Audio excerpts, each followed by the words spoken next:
El trabajo con estos niños consiste en que desarrollen un mínimo de autonomía. Por ejemplo, que esas habilidades adaptativas se puedan desarrollar en lo mínimo. Por ejemplo, que sepan bañarse, vestirse, comer, ¿sí? Algo muy básico. ¿Cuáles son las causas? En el nacimiento se presentan problemas de la madre, ¿sí? O problemas y malformaciones del feto, diabetes, desnutrición, posiblemente consumo de sustancias psicoactivas de la madre, exposiciones a radiaciones, alteraciones de los cromosomas, síndrome de Down y síndrome frágil, alteraciones del sistema nervioso central y hidrocefalia. Durante el parto, traumatismos craneales. Cuando algunos partos son prematuros, también son muy vulnerables a tener una discapacidad. Presentación anormal del feto, hemorragia y trastorno respiratorio. Después del nacimiento, factores ambientales, la falta de estimulación, la carencia de alimenticios, maltrato físico, traumatismos, golpes, accidentes, caídas y consumo de productos tóxicos e infecciones. Bueno, entonces acá vamos a ver unos rasgos muy comunes para que ustedes aprendan a identificar cuáles son los signos y cuáles son los síntomas que presentan estos estudiantes con esta discapacidad. Capacidad limitada para adaptarse a las demandas en el entorno familiar, social y escolar. Deficiente adquisición y uso del lenguaje, poco lenguaje. Limitada capacidad para asimilar, procesar y retener información, ¿sí? Son niños que tienen dificultades para resolución de problemas y conflictos. Dificultad para dirigir y mantener la atención sobre los estímulos relevantes. Estos puntos son muy importantes porque con estos puntos son los que ustedes, dentro del aula de clases, con la observación, pueden iniciar a identificar si el niño presenta estos síntomas, pues podemos pensar que posiblemente pues está presentando una discapacidad intelectual. Problemas para compartir, esperar el turno, sonreír, atender, imitar y seguir instrucciones. En esta discapacidad también tenemos afectación en varias áreas. Una de ellas es la área psicomotora, entonces por ejemplo los docentes de educación física. Si el niño presenta estos signos y estos síntomas, es porque posiblemente tenga una discapacidad o esté presentando alguna alteración. Presentan torpeza, debilidad motora, fallas en la coordinación, ¿sí? Inestabilidad motriz, no solo en la motricidad fina, sino también en la motricidad gruesa. Los movimientos no son coordinados, entonces es importante tener en cuenta. En la área cognitiva ya tenemos dificultades en la metacognición. ¿A qué se refiere la metacognición? Eso se refiere a toda la capacidad que tiene la persona de autorregularse, funcionamiento ejecutivo, capacidad de planear, organizar y ejecutar una tarea para llegar a un objetivo, ¿sí? Alterados los procesos de control cognitivo, problemas evidentes en los aprendizajes que adquieren, Y como consecuencia de ello van a tener dificultades permanentes, es un proceso de aprendizaje. Recuerden que es una discapacidad permanente. Problemas en la comunicación y en el lenguaje. Problemas en el desarrollo fonético y fonológico, ¿sí? Aprenden algunos fonemas, pero con muchísimas fallas en la pronunciación y en la articulación. Desarrollo del léxico, vocabulario pobre, ¿sí? Y muy ligado a lo que ellos encuentran y a lo poco que han podido aprender, conductas aprendidas. Desarrollo morfológico y sintáctico, su evolución presenta un desfase general con respecto a su grupo de referencia, ¿sí? No tienen coherencia narrativa, no tienen lógica a las oraciones o a las palabras que van a decir o para poder tener un lenguaje expresivo adecuado. Desarrollo pragmático, su lenguaje comprensivo es mejor que el expresivo, ¿sí? ¿Por qué? Porque su mayor limitación es en el lenguaje expresivo. ¿Qué quiere decir lenguaje expresivo? Que es el lenguaje verbal. Entonces, posiblemente su fortaleza sea que pueda entender más a nivel comprensivo, pero por conductas muy básicas y que sean repetitivas y que sean básicas y que sean aprendidas para él. Y pues la gran medida es que dependen básicamente para todo. Dificultades en la personalidad y en la socialización, ¿sí? Baja tolerancia a la frustración, problemas para solucionar conflictos y problemas,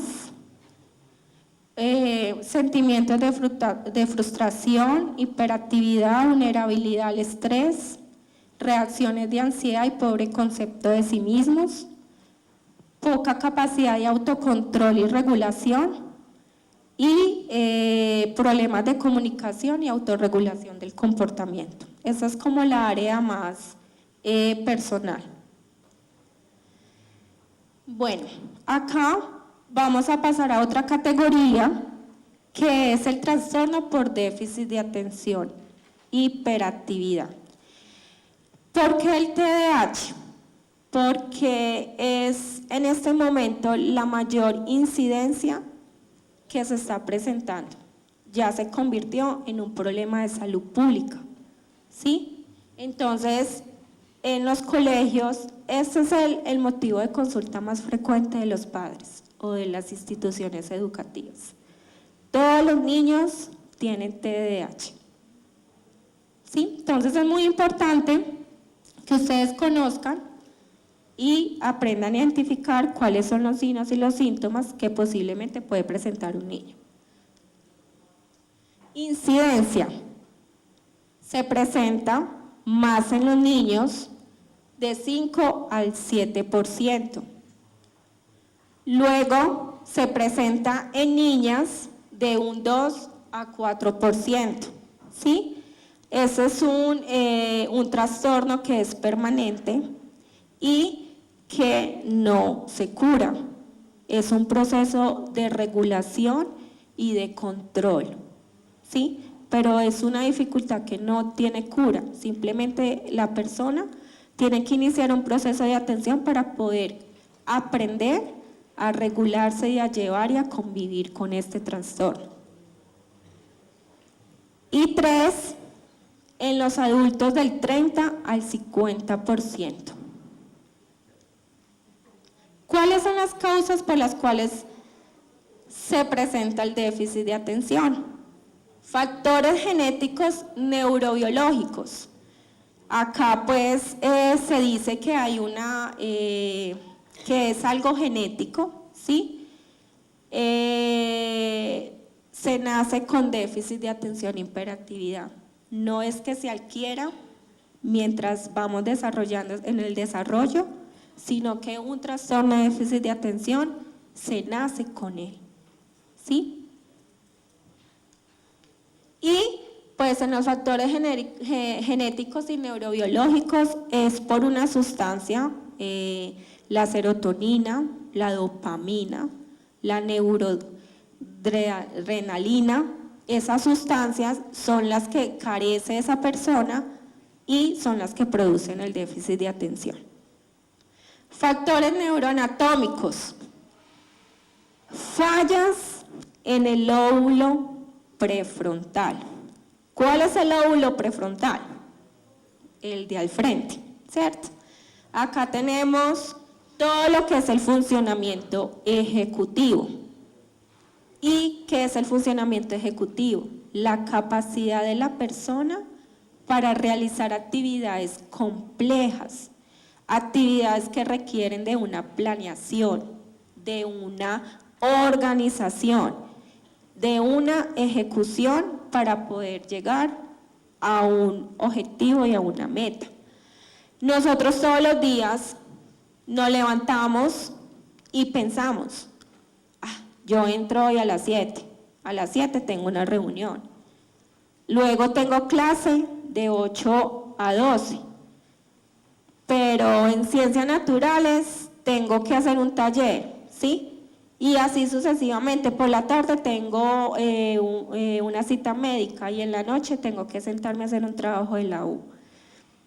Eso es planear y eso es funcionamiento ejecutivo, la capacidad que nosotros tenemos de organizarnos y de manejar el tiempo. Entonces, ¿qué sucede? Que en el déficit de atención e hiperactividad, esas funciones ejecutivas están afectadas.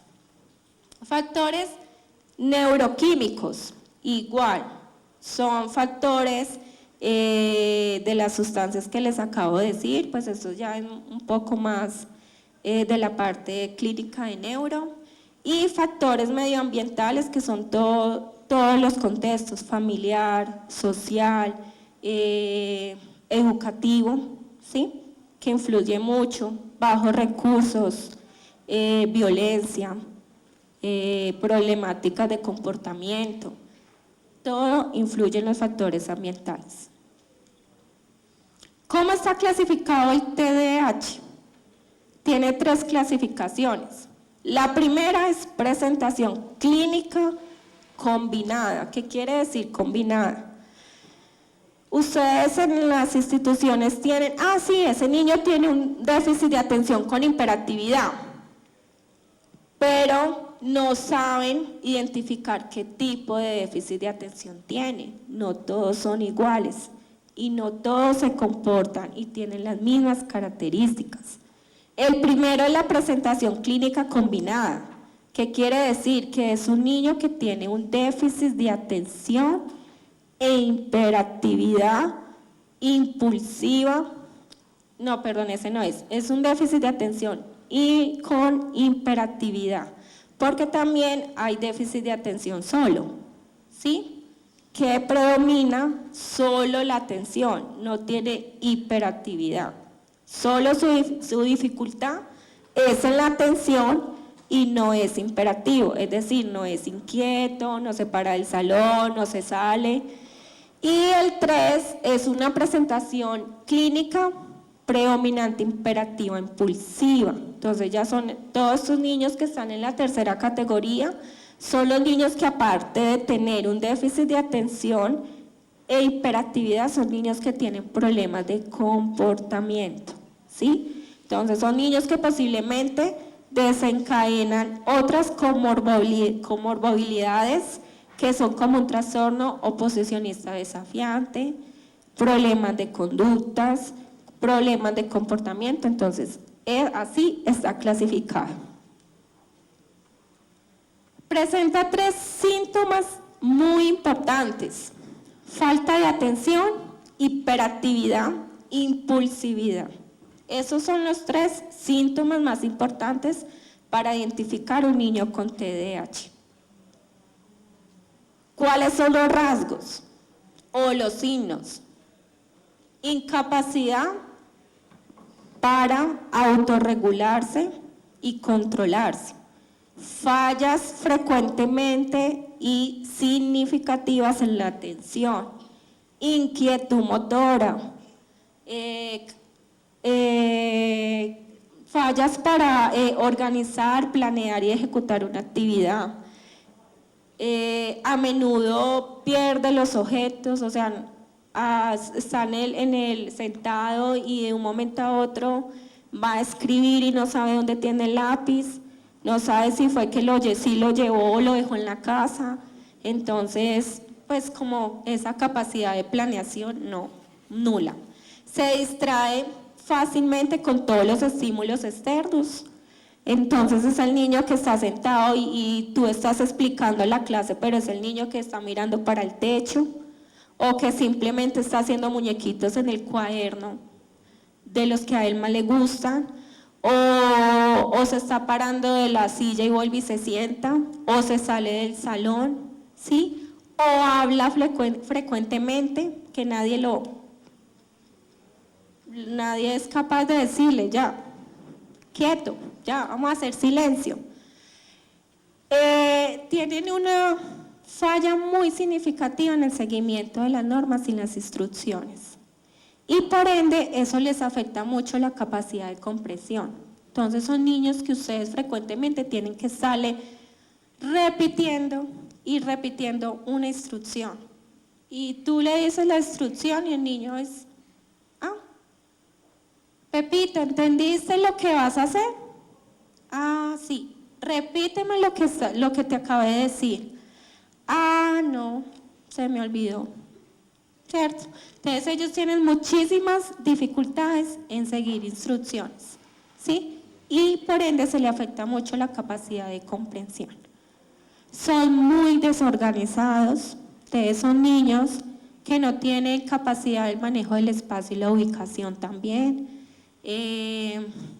Frecuentemente se le olvida todo, hacer tareas, los útiles, todo.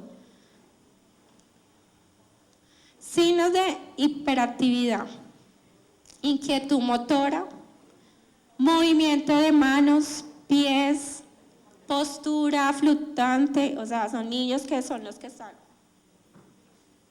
acostados en la silla, se paran, brincan. Hay unos que tienen movimientos raros, como que ellos mismos adaptan sus movimientos, como no pueden controlarse, entonces hay unos que hacen movimientos de piernas, hay otros que como que,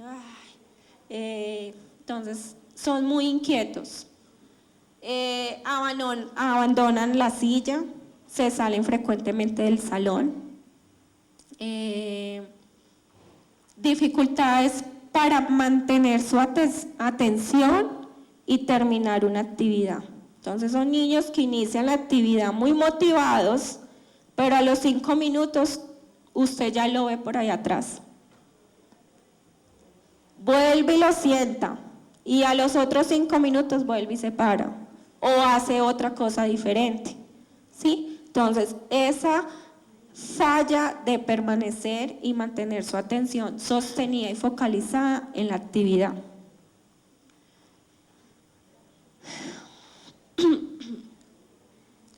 Impulsividad. Son niños que tienen muy baja tolerancia a la frustración, se irritan con facilidad.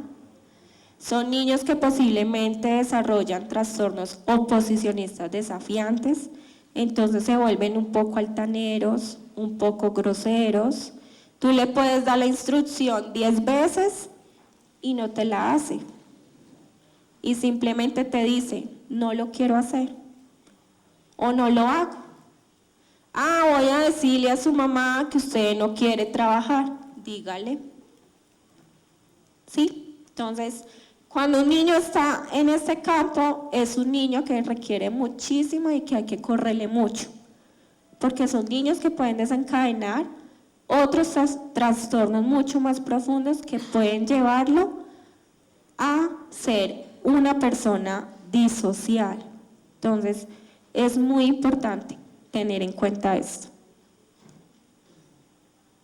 Y la otra categoría es la discapacidad de autismo, ¿sí? Se trata de un trastorno generalizado del desarrollo, definido por dos cosas: alteración en el desarrollo, su desarrollo es anormal y se presenta antes de los 3 años. El autismo se puede diagnosticar antes de los 3 años, ¿sí? 2. Tienen un tipo de funcionamiento anormal en áreas muy notorias, como cuáles: la interacción social, la comunicación, el comportamiento, hacen conductas repetitivas y estereotipas. ¿Cómo está clasificado el autismo? Hay 4 grados, también muy importante, porque el que presenta un autismo de grado 1 no se va a comportar igual a un niño que presente un autismo en grado 4. Entonces es muy importante tener en cuenta. ¿Qué conductas presenta un niño en autismo tipo 1? Evita mirar a los ojos, falta de desarrollo en el lenguaje, tendencia al aislamiento, movimientos repetitivos recurrentes, ausencia de comunicación y aislamiento total. Grado 2, ya es un autismo más regresivo.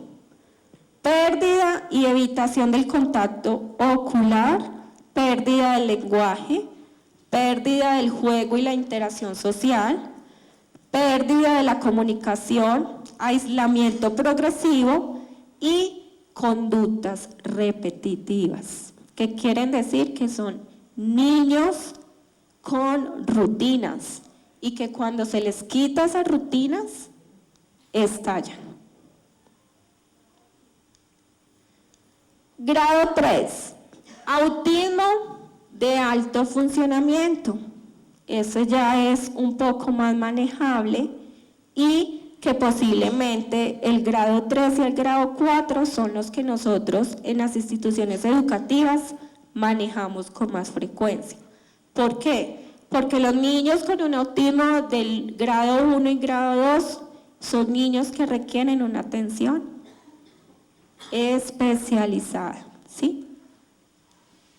Lenguaje aparentemente normal, torpeza motora generalizada, aprendizaje casi normal, ideas obsesivas, conductas rutinarias, gran capacidad de memoria, rigidez mental, falta o dificultades para expresar emociones. Pero si ustedes ven, es un autismo más funcional, ¿sí? Y que posiblemente se puede confundir con otro tipo de discapacidades, ¿sí? Grado 4, lenguaje aparentemente normal, aprendizaje normal, pero este ya presenta dificultades en la atención. Falta o dificultad para expresar y entender las emociones. Son rutinarios, son solitarios y tienen ideas obsesivas. Pueden ser muy inteligentes. El grado 4, no sé si ustedes han escuchado el trastorno del Asperger, ¿sí? ¿Sí han escuchado sobre el trastorno Asperger? ¿Sí? Ese usualmente se confunde mucho con el grado 4. Y un niño con Asperger presenta otras conductas muy diferentes a un niño autista, ¿sí? Acá puede ser muy inteligente. El niño Asperger puede también ser muy inteligente. Es más, puede hasta tener un coeficiente intelectual mucho más superior y puede tener un talento excepcional en capacidad intelectual, ¿sí? Pero también un niño con Asperger puede tener una discapacidad intelectual. Entonces, es muy confuso. Entonces hay que tener en cuenta esos aspectos. Son literales, torpeza motora generalizada. Características. Acá tenemos varias características, pues iguales básicamente también a todo lo que he venido diciendo, ¿sí?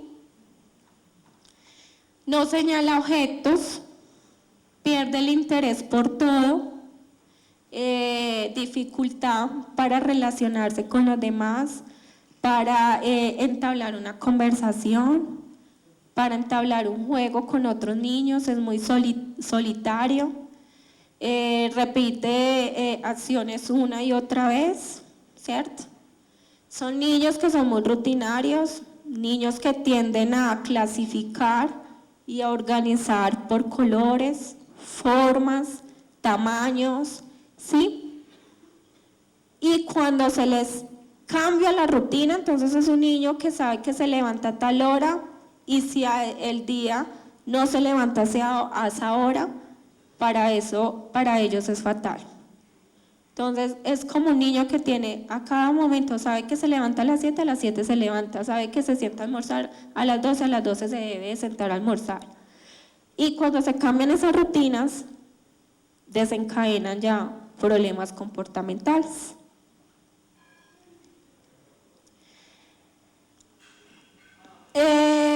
Fallas en las destrezas sociales. Como su problema también es dificultades para relacionarse, pues obviamente todas sus áreas sociales y destrezas sociales pues están debilitadas, ¿sí? Siempre prefieren jugar solos, son niños que no comparten, que no tienen la noción de compartir, no comprenden normas, no siguen límites, no conocen los límites, a veces algunos son agresivos, otros no tanto. Tienen dificultades para comprender sentimientos de otra persona, ¿sí? No tienen como conocimiento de la realidad, entonces si tú lo vas a abrazar, algunos con un autismo funcional pues permiten que tú lo abraces, pero hay otros que se quedan quietos, es decir, porque no tienen como esa claridad de la realidad de lo que está sucediendo. El otro tipo es que simplemente te va a quitar, ¿sí? Y fallas en la comunicación. Retraso en la adquisición del lenguaje. Repiten muchas palabras, eso es conocido como la ecolalia. Dan respuestas relacionadas a preguntas que se le hace muy usualmente. A veces algunos adoptan gestos, ¿sí? Entonces cuando hay un grado profundo son niños que no sé si los han visto, que son, ¿sí? Otros se mesean. Cada uno acoge como su mismo movimiento y lo caracteriza a su modo de expresarlo. No comprende chistes, no comprende qué son las bromas, qué son los chistes, no señala ni responde y no juegan. O sea, hay niños que no tienen la noción del juego. Tú le puedes presentar a una niña la cocinita y le dices vamos a jugar a la cocina, pues sencillamente para ella no sabe qué se hace con la cocina. Entonces no es como un niño que juega, hace la comida, dice mamá te preparé una sopita, una ensalada, una cosa. Ellos no. Y otros comportamientos que no son muy habituales, que son poco habituales, forman líneas con los juguetes y otros objetos, como les decía ahora, los clasifican por formas, tamaños, colores, son muy excesivos en eso, no se les puede cambiar la rutina, aletar manos, hacer movimientos estereotipas, caminar en puntas, son pues poco habituales. Y otros síntomas que se pueden relacionar con este trastorno, problemas de conducta, hiperactividad, impulsividad, poca capacidad de concentración, agresión, algunos se autoagraden ellos, berrinches, hábitos de alimentación y de sueño poco habituales, reacciones pocas al sonido, al gusto. Entonces pues este trastorno es bien complicado. Listo. ¿Por qué decidí hacer la descripción más profunda de estas 3 discapacidades? Por lo que les dije a un inicio. Son discapacidades que para ustedes de pronto son muy complicadas de identificar, ¿sí? Por todo lo que conlleva. Son muchas cosas y pues es entendible que un docente con un salón de clases con 30, 40 estudiantes, pues muy difícil hacer una caracterización y una identificación. Pero por eso es tan importante identificar. En cambio, la limitación física, que es la parálisis cerebral, la lesión neuromuscular y toda la limitación de movilidad, son muy fáciles de identificar, ¿sí? Son estudiantes que posiblemente y literal son estudiantes que ya llegan con un diagnóstico y con un proceso de atención. Los otros niños, no, la mayoría no llegan con un diagnóstico. Y es en la escuela y en la institución donde se inicia el proceso de identificación de estos niños. Entonces, por eso es tan importante. Al igual que la categoría de discapacidad sensorial, pues una persona sorda, una persona con baja capacidad de audición, pues son discapacidades que son más visibles y que son más fáciles de identificar.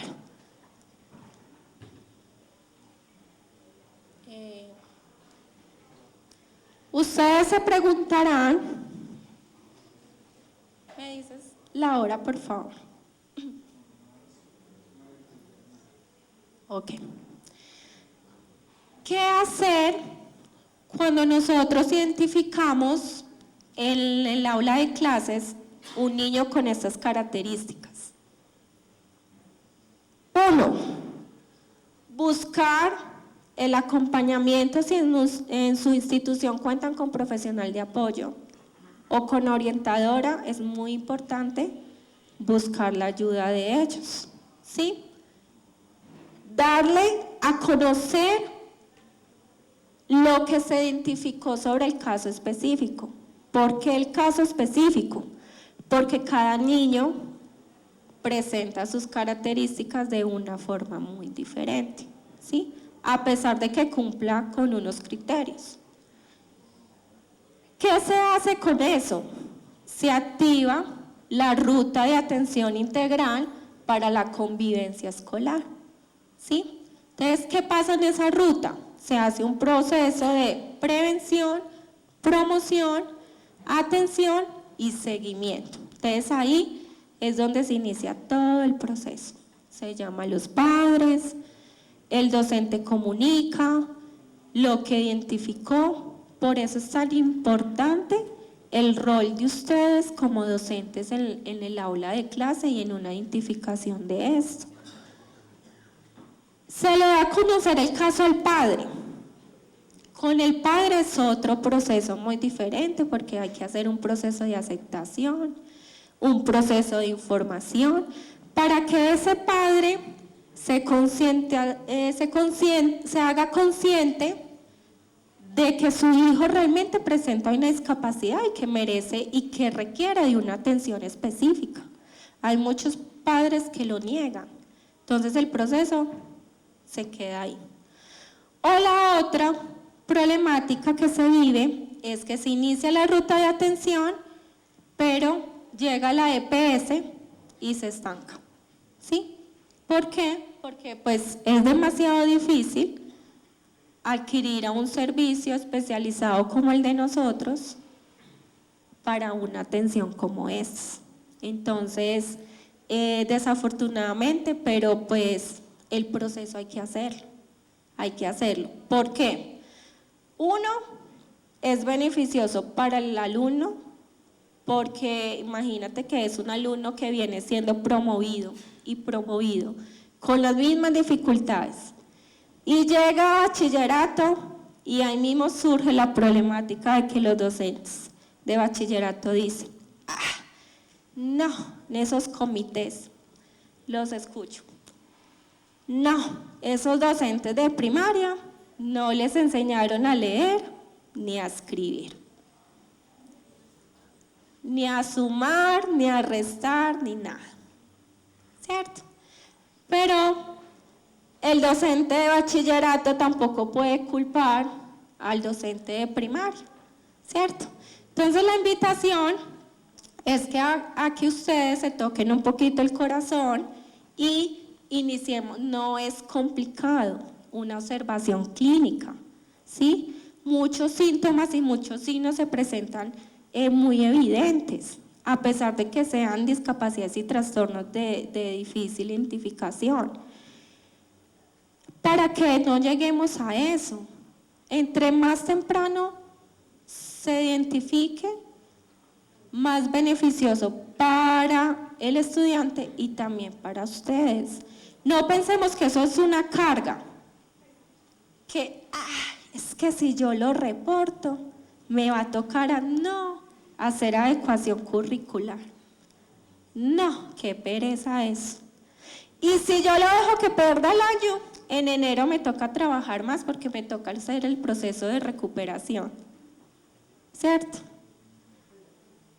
No, si lo identificamos y el niño accede a un proceso de atención, créanme que para ustedes va a ser también muy fácil, porque entonces el niño no lo va a estresar en el salón de clase, usted no va a estar diciéndole siéntese, no se pare, ya hizo la tarea, porque se salió, venga, porque le pegó, porque, o sea, también es mirar la salud mental de ustedes también como docentes, ¿cierto?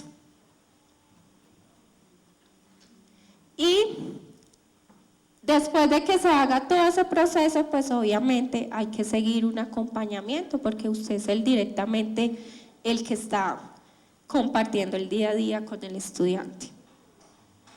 ¿Eso qué se hace? Cuando los procesos son particulares, pues es qué rico que todos pudieran acceder a un servicio particular, porque uno como particular, uno va a la institución, uno socializa el informe, le dice, mire, yo le evalué esto, le apliqué esto, identifiqué esto, tome esas actividades, esas estrategias para que le haga, ¿sí? Porque son niños que requieren de una atención totalmente diferenciada. Lastimosamente es así. Usted no le puede presentar una actividad a un niño con déficit de atención igual que el otro, porque es un niño que tiene sus fallas en capacidad de planeación y regulación y organización. Si usted le da una hoja para que él se siente a trabajar, él no le va a trabajar. Pero si usted se sienta con el niño y le da una actividad estructurada, con una base orientadora, identificación del orden, bueno, vas a trabajar primera fila, entonces usted le hace el número 1 en la primera fila, fila 2, número 2, ¿sí? Vamos a hacer un seguimiento de instrucciones, vamos a trabajar de forma horizontal o de forma vertical, de tal color va esto, ¿sí? Que va a pintar las soles. ¿De qué color son los soles? Pues póngale abajito del sol, póngale el color amarillo, ¿sí? Entonces eso requiere de tiempo y uno los entiende, claro. Pero cuando ellos acceden a un servicio particular, pues eso es trabajo como uno como neuropsicólogo, brindarles a ustedes esa orientación, ¿sí? Pero lastimosamente, pues la salud está muy, muy, muy complicada. Bueno, vamos a ver a continuación un video que quiero que ustedes vean, es cortico, préstenle mucha atención para finalizar.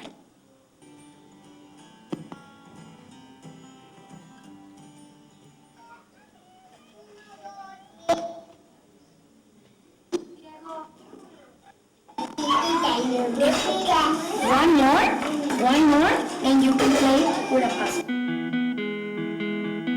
Los primeros días cuando Diego llegó, él no entró en agosto, llegó después y llegó, no hablaba nada, lloraba mucho, le pedíamos algo y no seguía ninguna indicación. La verdad nosotros como todo padre pensamos que era porque estaba el niño mimado o chiqueado, que por eso no quería hablar, que tenía flojera hablar, aunque era su personalidad. ¿Sí? Entonces me dijeron, ¿saben qué? Vamos a necesitar que Diego vaya por fuera a que le hagan un examen. Diego fue diagnosticado por un neurólogo con una displasia del desarrollo de tipo fonológico sintáctico. Esto se refiere a que una parte de su cerebro correspondiente al lenguaje no es capaz de comprender los signos que hay en el ambiente y de expresar lo que él quiere decir. O sea, tienes que armarte de herramientas, investigar qué tiene, cómo lo puedo ayudar, porque también las mismas tareas no se las puedo dejar a él, porque estuvimos también trabajando con los pictogramas, que él empiece a relacionar que es el símbolo de lo que vamos a hacer, que es contar. Quitamos la flashcards y el pictograma, si ya lo hicimos, sigue la de cantar y así. Y después de que termine esas, a él le gusta, por ejemplo, mucho trabajar o jugar con rompecabezas. Le ponemos donde decimos que si logró hacer todo eso, no peleó a sus compañeros y lo logró terminar, puede ya jugar. Ideas que disfrutan para motivarla a que termine lo que viene a hacer y empiece a formar su aprendizaje. Entonces, los demás niños empiezan a ver, oye, ¿por qué él sigue practicando rompecabezas? No, es ahí donde también tenemos que integrar al grupo. Entonces ya tuvimos que explicar eso a los niños, que Diego era un niño con diferente aprendizaje, con diferentes necesidades. Si se porta mal o pelea o pellizca, pues lo llevamos a que pida disculpas, lo ponemos tiempo fuera un tiempo o le quitamos el material con el que está jugando para que empiece a relacionar. Nos ponen actividades para que las hagamos junto con Diego. De hecho, son Lisa, psicóloga, y es la terapeuta y es el neurólogo. Ya puede expresar lo que necesita. Yo no lo he logrado mucho que se exprese en inglés, pero sí repite cosas, canta, cuenta. Si juegan ya se expresa jugar, ya él pone reglas, sigue reglas. Pues se dan cuenta que hay personas que son diferentes y que también pueden convivir con ellas, que es divertido también trabajar con estos niños, es divertido encontrarles el modo, ver que te sonríen cuando aprenden algo. Pues por ejemplo, el otro día le di su libro, jamás en la vida me había contestado mis gracias. Ya cuando te dice mis gracias, dices, ay, o sea, sí está avanzando. Entonces yo me acuerdo que yo le decía mucho a Diego, te quiero mucho, y Diego no me contestaba nada, nomás se me quedaba viendo. Y ahora mayo me acaba de decir, mami, te quiero mucho, y nunca me había dicho. Me quedo con eso, con la parte de que sí se puede, de que se le puede enseñar al niño, sea cual sea su dificultad.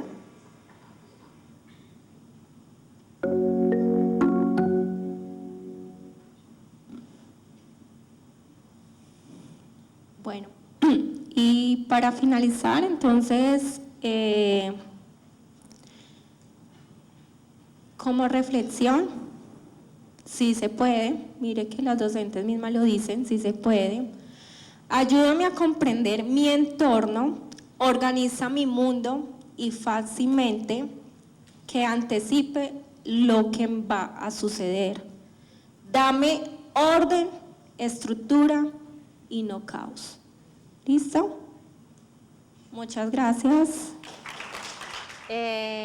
Muy agradecida con la unidad de graduados por la invitación que me hicieron, y pues el objetivo de la conferencia fue brindarles un poquito de conocimiento, pues como todos los licenciados, para que podamos como iniciar como una identificación más focalizada de todos estos estudiantes que presentan necesidades educativas especiales, ¿sí? Darles a conocer también no solo desde la parte pedagógica, sino desde el ámbito clínico, cuáles son los criterios, cuáles son los signos, cuáles son los síntomas para poder identificar cada una de las discapacidades que están avaladas por el Ministerio de Educación. Bueno, el trato como tal, pues obviamente debe de estar orientado pues a una cordialidad, ¿sí? Y pues también desde la parte humana como docentes que estamos pues implicados en ese desarrollo de la adquisición de los aprendizajes de estos niños. Entonces pues siento la necesidad de que se deben de capacitar cada día para poder continuar prestando el servicio como lo vienen realizando hasta el momento. No, súper importante y pertinente continuar con estos espacios de capacitación porque eso es lo que necesitamos. Aún todavía hay mucho desconocimiento, ¿cierto? Y pues los docentes necesitan de mucho acompañamiento y mucha asesoría en cuanto a todos estos casos para poder brindar una atención adecuada en estos casos.